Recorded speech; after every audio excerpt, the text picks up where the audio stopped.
आओ मैं आपको एक कहानी सुनाऊं शहर मदीना की। सैयदना सिद्दीक़ अकबर रज़ी अल्लाह ताला अन्हु का दौर है कि कहत पड़ जाता है और लोग दाने दाने को तरस जाते हैं।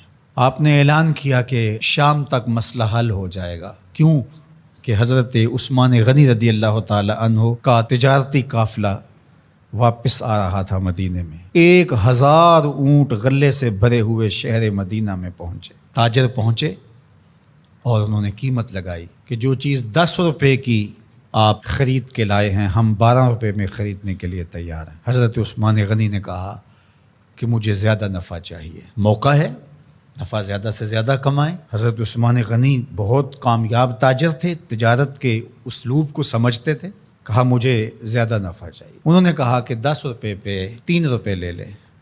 आपने कहा मुझे इससे भी ज़्यादा चाहिए। हत्ता कि उन्होंने 10 रुपये के माल पर 15 रुपये ऑफ़र कर दी। आपने फरमाया कि एक ख़रीदार ऐसा है जो 10 गुना दे रहा है, मैं तो उसे बेचूंगा। उन्होंने कहा कि वो ख़रीदार कौन है जो 10 गुना दे रहा है, 10 रुपये की चीज़ 100 रुपये में ख़रीद रहा है तुमसे। तो हज़रत उस्मान गनी ने अपने गले के इंचार्ज से कहा कि ये सारा गला मदीने के गरीबों में बांट दो, मेरा रब मुझे 10 गुना इसका अजर देगा। ये है सौदा, ये मौका आया है कि ऐसा सौदा किया जाए।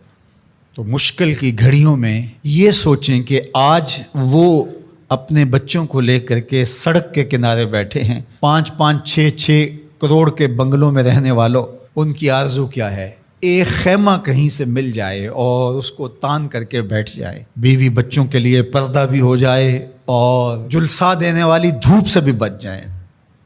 ये उनकी आरज़ू है, ये तमन्ना है। और हम उस खैमे को 2 गुना 3 गुना महंगा करने जा रहे हैं।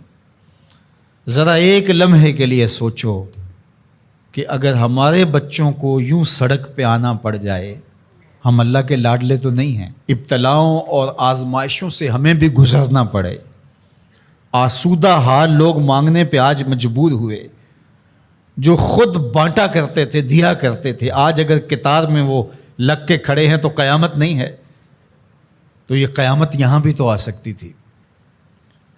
तो आज 2 गुना 4 गुना करने वाले ज़रा एक लम्हे के लिए सोचें कि उनको अगर यूं खड़ा होना पड़ जाए धूप में, जुलसा देने वाली धूप में, अपने बच्चों को लेकर, अपनी बीवी को लेकर, अपनी शहजादियों को लेकर के, तो बताओ क्या मिजाज होगा।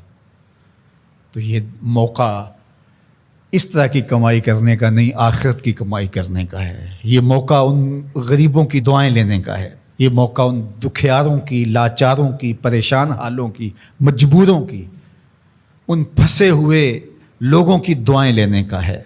दूसरी मेरी गुजारिश उन लोगों से है जो बेचारे सैलाब में फंस गए और अल्लाह ताला जल्ला शानहू ने उनको मौत के मुंह से निकाल करके ज़िंदगी नसीब फरमाई। अगर उनको ज़रूरी अशियाए खुर्दनी मिल जाती हैं और एक खैमा ज़रूरत का मिल जाता है तो वो इस पे इक्तफ़ा करें और जो यहाँ से जाने वाली मदद के लिए टीमें हैं उनका साथ दें और आगे उनको उन इलाकों में ले कर के जाएँ जहाँ अभी मदद नहीं पहुँची और लोगों की शदीद ज़रूरत है। तीसरी बात मैं हुकूमत वक्त से कहना चाहूँगा वो ये कि जो हुकूमत आज ख़ुद उनके लिए पैसे मुख्तस करती है और पूरी दुनिया से उनके लिए जो अमदाद आ रही है उसकी एक एक पाई उन हकदारों तक पहुँचनी चाहिए।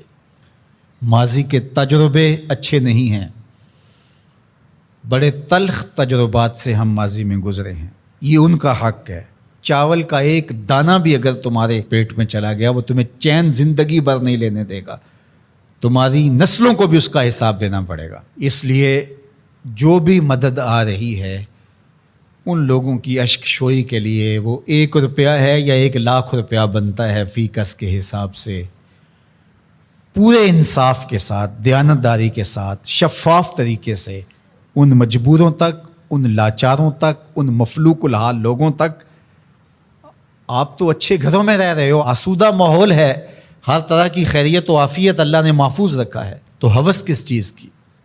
उन लोगों तक पहुँचाओ जिनके मकान भी पानी में बह गए। अल्लाह की रज़ा के लिए ये काम करने का वक्त है और इस मुश्किल वक्त में انصاف کے ساتھ، شفافیت کے ساتھ جب حقداروں تک حق پہنچے گا تو عرش کا مالک بڑا راضی ہوگا، پاکستان کے حالات بدلیں گے۔ لیکن ماضی جیسا تجربہ ہوا تو اللہ کی ناراضگی ختم نہیں ہوگی۔ تو یہ میں گزارش کروں گا کہ شفاف طریقے سے آیان سلطنت کی ذمہ داری ہے اس آنے والی امداد کو ان تک پہنچائیں۔